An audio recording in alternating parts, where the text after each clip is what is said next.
All right, so today we're going to talk to you all about, can you still buy a home if you are self employed? Okay, let's go ahead and talk about how you guys can actually do that if you are self employed. So, if you or someone that you know is looking to go into homeownership and they have a 1099, they need to know about this information right now. Okay, so let's go right into it. So, now, first things first, where's that? There we go. Okay. All right. So now you need strong credit to make up for the extra risk. Okay. Self employed borrowers usually face higher scrutiny. Okay. And the reason being is because there's a lot of factors. Okay. They don't know if the income is stable. They don't know what industry it is. They don't know if you're filing your taxes properly. So we're gonna jump into all of that. Okay.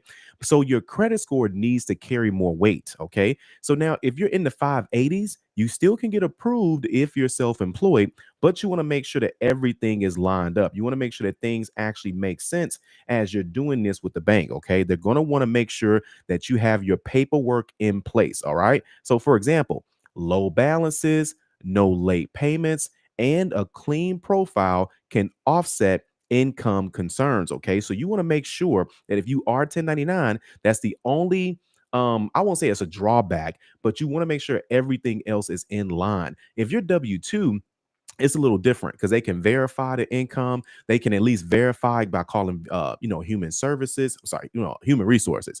And so they're making sure that they cross, that they dot the I's, cross the T's, and making sure that your income is where it's at. Versus 1099, they got to kind of take your word for it and then match that up with a paper trail. Okay, so let's continue on. Next is going to be your deductions. Okay, when you do your taxes, your deductions, they might hurt you more than they will help you. Okay. What does that mean? Because a lot of people don't understand that when you're doing deductions, those are essentially write offs. Okay. And when you have those write offs, you can essentially be writing off too much. Now, I'm not a tax strategist and I don't play one on TV, but I'm going to still let you know what these banks are looking for. Okay.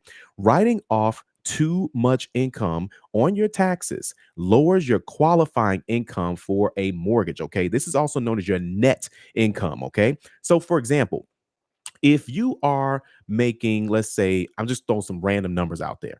If you are grossing 100,000, but your expenses you said was 80,000, that shows your net income at about 20,000. Okay. And so again, just keeping it real simple. Now, if you're at 20,000, but you are grossing 100,000, then that means you're saying, hey, I'm at 20,000. No one's arguing with you to say you are right or wrong. However, your buying power is going to be based on, or essentially your pre-approval buying power, same thing.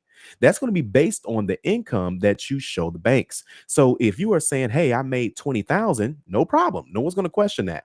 But your pre-approval is going to be based on that income. And then when you say, man, I can't get approved for much at 20,000, yeah, that's because you wrote down too much. Now, we're not saying that's not your real income, but studies show that people write they have so many write-offs, have so many deductions that in reality they're probably making a little bit more, but they just don't want to pay taxes. Okay. So anyway, if you're really making 100,000 and your expenses are, let's say, really 30,000 and you're bringing home 70,000, now we fix one problem, but you already know we are creating another problem. Okay, we fix the problem of having a lower income. Now we have a higher income. 70,000, you can go up to like 400,000, almost 450, 500,000, depending on taxes, and then higher if you're going up into a 2 unit, 3 unit, or 4 unit.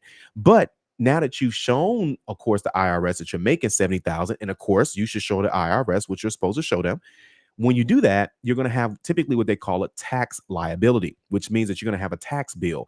Now, can you still buy a home if you have a tax bill? The answer is yes, but you must be on a payment plan for at least 3 months. Then you have to start the application process. But if you owe the IRS, let's say, for example, because you have reported your income, you have to get on a payment plan or pay it in full. If you don't get on a payment plan, then you have to pay it in full. If you don't pay it in full, then you can't apply for a house. That's how it goes. Okay. So make sure that you're doing that so you have enough income to get the house that you're looking to get. That means you could look broke on paper, even if you make six figures. But again, if you do that, then what ends up happening is, and again, listen. nobody's dumb. Okay. People know that people are making money and not showing it all. That's not the issue here. The thing is, you got to understand when you do that, it's going to play a role in your buying power. Okay. Now, just so you guys know, we can help you accomplish your credit goals. Okay. We do have a free webinar that's coming up. It's going to be actually tomorrow. Okay. So, again, we got a free webinar coming up tomorrow. All you got to do to save your seat, let me go ahead and give you guys the link for that. Okay. All right. Grinder says he is alive. Thought I was going to do a search party.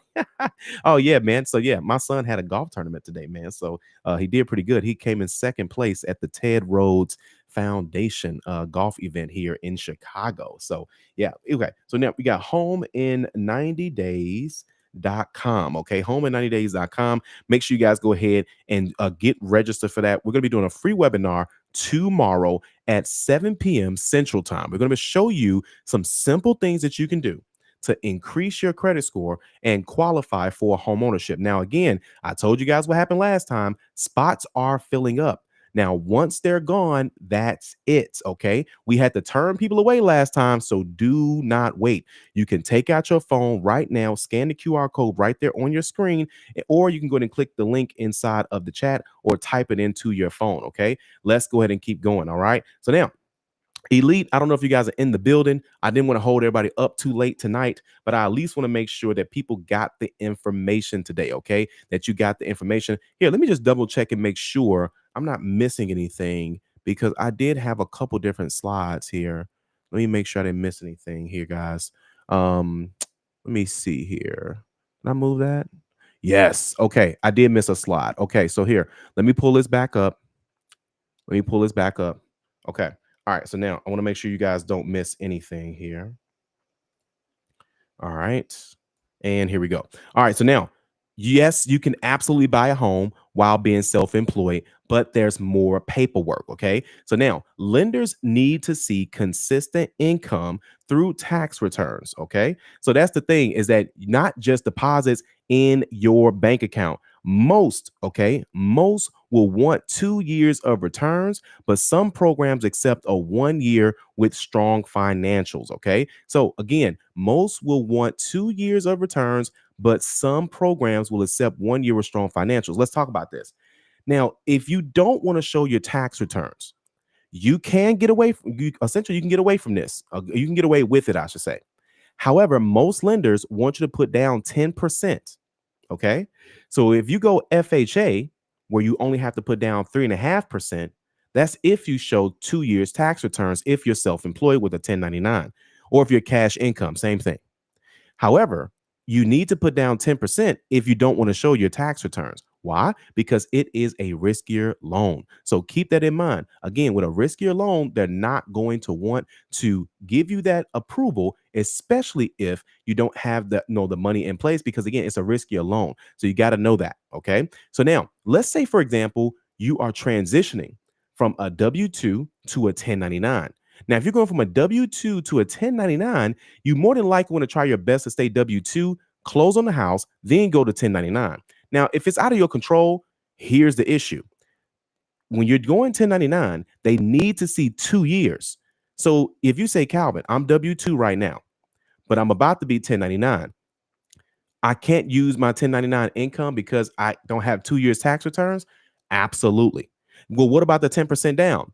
That may not be an option because you still need to show that you have 2 years of work history, even if you don't have the tax returns. They need to see that the money is stable because typically with 1099s, usually the income is going to fluctuate. You're on a contract basis, you're on a mileage basis, you have a business, the income kind of fluctuates, the revenue kind of fluctuates. So again, when you're 1099, they need to see, especially if you're going to home ownership. Now, they need to see that you have, that work history, and not necessarily the work history, the bank statements. They want to see the money is flowing in. Now, another way around this would be to put it in someone else's name, like your spouse, something like that. Okay. Now, that's another way around it. Now, keep in mind too, you can put, as long as you're on the loan, you have to show your income. So, because that's another question we get too is, can I be on the loan and can I still be on the loan and then show my income? You can't be on the loan and show your income if you don't have the proper income documentations to show. Therefore, we have to take you off the loan. Okay. But obviously, if we take some people off the loan, then that lowers the buying power. Or if they don't have anyone else to put on a loan, then you're pretty much not going to get approved. Okay. So that's another way of looking at it as well. All right. So now let's go ahead and swing on over. That was pretty much that one. Okay. I want to make sure I got that. Okay. Now, this is one of our recent homeowners. This is one of our recent homeowners. I know we got Elite inside the chat. We're gonna jump into the chat real quick in a little bit. But this is one of our recent homeowners here. Okay. And what she did was she actually was a part of our 90-day home buying challenge, which by the way, our 90-day home buying challenge is going to be Monday. That starts Monday. So if you want to qualify for a home, regardless of where you are, 300s, 400s, 500s, low 600s, even if you're in the 700s, but you don't know how home ownership works, it's fine. We got you. We're going to show you how to qualify for a home in 90 days or less. And if you're like, Calvin, I think I'm there, then no worries. Then we're going to still show you how the home buying process works, and we can help you find an agent in your area. We already have many agents in different states nationwide, so we can show you how to go into home ownership. Okay. But a real quick story here. She was a part of our 90-day home buying challenge. This was when she bought her property back in 2018. Now, she bought her property back in 2018, and now the property has, since that time, it has now increased in value. It's almost about 90 to $100,000 that she has in equity. I ain't putting a business out there. People are, listen, this is just a success story. This is what happens when you buy real estate. People can say whatever they want to about real estate, but let me tell you something. You can build equity. There's not a lot of vehicles out here in which you can actually build equity. And it also has tax benefits as well if you do it the way that she did it. Here's what she did. She bought a property, and then like I think, well, what's the math on that? 2018 to 2025. So that time frame, what's that, six or 7 years? She waited that time frame, got her equity built up. Then she took the equity, she paid off some debts, but she also took a portion of the equity as a down payment. Watch this. This is a smart move. She took a portion of the equity, and then she actually used it as a down payment to buy the next property. Now she's using the first property, I think it's as a rental or an Airbnb. I'm not 100% sure. But either way, guys, listen, again, and she not only did that, but she also got a game plan as well too. A game plan is where we look at your credit report and tell you exactly what you need to do to increase your credit score. She followed it to the T. Then she became a homeowner in 2018, and then she bought her second property this year in 2025 by taking out the equity. So again, she went from not qualifying, being in the 400s to 500s, not knowing how home ownership works, to getting that game plan, following it to the T, buying property, getting the equity, and then now buying the next property. Guys, listen, we are helping people change their financial lives. Okay, it's real simple. Now, don't get me wrong, we don't have all the answers, but one thing we do know is how to show people how to go into home ownership. Okay, so that's something that you most definitely want to know for sure. All right, so now let's go ahead and go into a couple of comments here. Mike says he is alive. He's gonna put out a search party. Oh yeah, man. Listen, my son had the golf event. But yeah, that's where most of my time was today. Appreciate you guys being here, grinding for the bag. He said, didn't let them know the community you was about to go live. Yeah, man, it's late. Because I know many of them have their notifications on, so I didn't want to make it too late for sure. So thanks for being here, of course, guys. Mike says Elite is in the building. Love these late night lives, Calvin, especially on Sundays. We'll see what we can do for you guys. We always try to give you guys that the game for sure. But listen, grinding for the bag is in the building. So now Mike H says the 2 years thing is an issue for me in a certain respect. I'll explain in a one-on-one. Okay. So now here's the thing about the 2 years, guys. What Mike is talking about is when you are 1099, but you are 1099, but I'm sorry, you are 1099, but you have been 1099 for less than 2 years. Okay. And unfortunately, it's just no way around it. The only creative way is if the lender is okay with a 1 year situation. Some lenders are starting to bend the rules a little bit and allow a 1 year situation. But 70 to 80% of lenders are going to want you to be 1099 for at least 2 years. This is regardless of tax returns. They just want to make sure that your business or how you're collecting money is reliable, is stable, that is consistent, and of course, that is always coming in because they're about to let you borrow hundreds of thousands of dollars, guys. So make sure you keep an eye, on that for sure. Okay. Next is going to be let's see here. Grinder says, blessed the week. He says, blessed weekend. Equifax went up another 53 points, and my TransUnion went up 23 points yesterday. Acting a fool. Okay. And there you go, Mike. Listen, you already know I got you, man. I got you. Because see, we see this stuff all the time. And listen, it's inspiring to see that people's credit scores are going up. But then it's also inspiring to see that people are like, man, I want to do this, but I'm not 100% sure if I can do this. And guys, let me tell you something. There are opportunities out there. There are lenders out there. There are people that are out there, and they're starting to see the common things. Listen, this is why there's change. Okay, this is why the mortgage industry is changing in general to not just close more deals, but to be more open minded because people sometimes things are just uncontrollable. But that is not fair if they can't buy a house, if they want to buy a house. Okay, remember, even if you like renting, you got to be renting from somebody who owns the property. So, and let's be honest, you want a nice property manager, you want a good landlord, right? This is how we create those good landlords. This is how we create those great property managers, okay? Because people need to know how to do things the right way. So if you want, say, hey, Calvin, I want to keep renting, great. You would rather rent from somebody that actually that's a great landlord, right? This is how we get these things in place so we can have more landlords out there, more property owners out there, and you guys can accomplish your goals. Okay. Mike says, oh, you got interrupted with the commercial. First time ever that I seen that happen.